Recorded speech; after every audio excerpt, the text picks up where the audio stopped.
Hello, my name is Robert Hooker, and I'm with the Web 3.0 Lab, where we conduct research in monitoring trends in social usage of new internet-based mobile technologies and how they're impacting our society. So our department was very keenly watching events in the Arab world recently. Particularly one area we've looked a lot is Egypt. There's been a lot of talk in the media, I'm sure you've all heard, about the role of social networks in Egypt and how they impacted the events. One of the things, though, is we observed in looking into the history of this, that this didn't just happen overnight. If you were looking at Twitter, you could have been mistaken to think that suddenly how this social consciousness emerged in Egypt almost overnight was reflected in 15,000 Twitter users who don't use Twitter that much, suddenly going into tens of thousands of Twitter users, and Cairo becoming a major city of tweeting, which we are seeing right now. But the history goes on much longer than that. Blogging started in the late, around 2006, 2007. You started to see, not just in Egypt, but throughout the Arab world, young people in their 20s who had been educated but lacked economic opportunities and had grown up under a very cynical, repressive regime that the Arab world has become, opening accounts with WordPress, Blogger, LiveJournal, and starting to learn how to blog and starting to express themselves via blogs and use them. These were some very brave people, and there weren't an awful lot of them. Many of them were arrested. Many of them spent a long period of jail, even in Tunisia, in Egypt. Many of them were beaten and tortured. But writing a blog was never anything like, it wasn't the kind of opposition like the Islamic Brotherhood, where the Egyptian police could just throw these guys away in jail for life. These bloggers were never actually stupid enough to try to make bombs or to try to carry out acts of terror. They didn't do anything to anyone. They just posted their ideals on American-owned information services. So it would have been very hard for countries dependent on American aid to shoot these people or to turn off these blogging services. So they were beaten up, they were oppressed, and they went on for years and years. But what they did with that technology is they got the word out to more and more Arab internet users that there were people out there with a different view, that they got some people and they set an example. And one of the features about blogging is the ability to leave comments, particularly the ability to leave comments anonymously, was probably the first opportunity that many young Arabs had to publicly publish their thoughts and oppositions to the government. The ability to anonymously publish and also to go online using services like Tor so that the state can't really track you down. This is probably, for a majority of young Arabs, their first experience with publishing oppositional thought, and much safer than like having a printing press.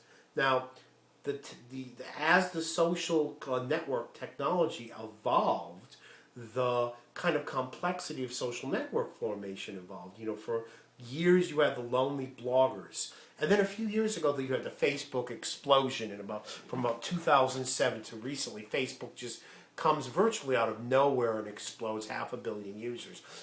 You've got tens of thousands, if not hundreds of thousands of Arabs taking up Facebook a few years ago, and them forming, and one of the interesting things that they did is people started forming groups where collectively they could kind of thrash out opinions and views. And suddenly the like and don't like view that Zuckerberg invented as a way to sort of track our consumer opinions became a way for people to vote on points of view.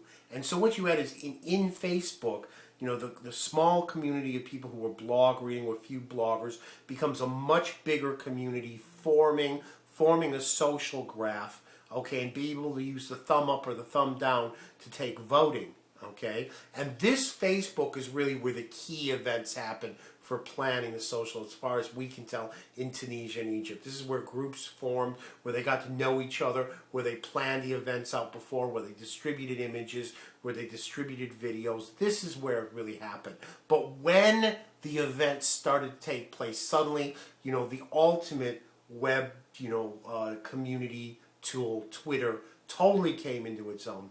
Twitter's ability that it's very easy to bypass censorship with Twitter. You can use SMS to Twitter. You can easily build relay servers that will actually take a post in one country, relay it to another and another, so that the government has no idea that these transmissions are going into Twitter. It can be managed on very primitive mobile phones. The 140 character limitation makes it very easy to tweet and retweet. And then what we saw in Cairo, even during the time of the blackout of the internet, that there was Twitter, and when the blackout of the internet happened, you suddenly saw an explosion of geo-positioning in Twitter. One of the key other events in that was, and it's something that's very we need to think about, is we started seeing a lot of geo-located twits coming from Cairo that we hadn't seen before, and suddenly we were actually able to see clusters of people. We were able to go into Tahrir Square and see that there was a huge cluster of people, whereas other areas were more empty.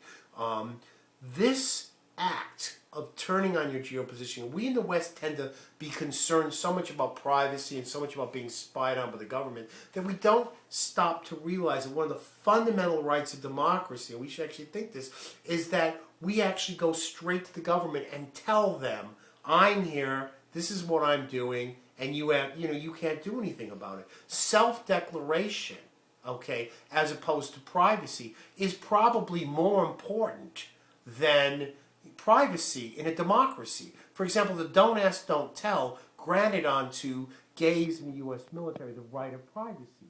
But this wasn't satisfactory to the gays. They don't want privacy. Nobody wants privacy. Probably a perfect dictatorship would be happy to grant privacy as long as everything was kept secret.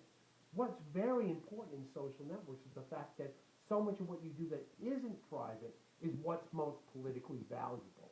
And on the last few days before Mubarak fell, as we saw Twitter explode, and we were monitoring it with our model, our tweeter meter, and we were watching the readings go through the roof. And we were showing as more and more people not only were starting to tweet, but they were clearly just saying, I'm here. I've got my geolocation tag on. I'm in Tahrir Square. How do you like those apples, Mubarak? And that ability going from a few people brave enough to post blogs, people responding to it anonymously, to a social community forming into a fixed social graph, able to thrash out in a discoursive space, in Facebook, into Twitter becoming this major communication presence. And of course, that's new media. Old media, i.e. TV, still played its key role. It was really Al Jazeera, to a lesser extent BBC and El Arabiya, but really Al Jazeera, which showed those images of what was happening in Tahrir Square that got all the Arabs to feel a collective change in their imaginations about what was possible. Now, this is what television did, the drop of the Berlin Wall, with the moon landing. This is something that TV is very good at as a dream machine. The thing that social network was able to do during Twitter, particularly, was able to do at the end, is it was able to galvanize that and get a point to people to join in it. A very other important thing about Twitter was the ability through Twitter for not only the community within Egypt, who were the main movers, to self-organize and also become self-conscious, okay, but also for them to connect to the wider Arab world and then the wider global world. And I think you have to really think the local, the regional, and the global as playing a key role in the formation of these communities, and the need to bring in the appropriate community via network for all three of these. And Twitter was very invaluable at the same time that the protesters were giving such a wonderful show for Al Jazeera, very disciplined, very lively, something that everybody could be sympathetic with ultimately, except Glenn Beck, of course. He read Twitter where people in Spokane, Washington, or Chile, or Japan, if they spoke English or spoke Arabic, could get online and communicate directly with these people. And I think that the effect of that is going to be very, very long-lasting, and it's very, very interesting. And I think in that ability, the real promise of Web 3.0, mobile technology, social network technology, to kind of be a revolutionary force for reform exists. Thank you.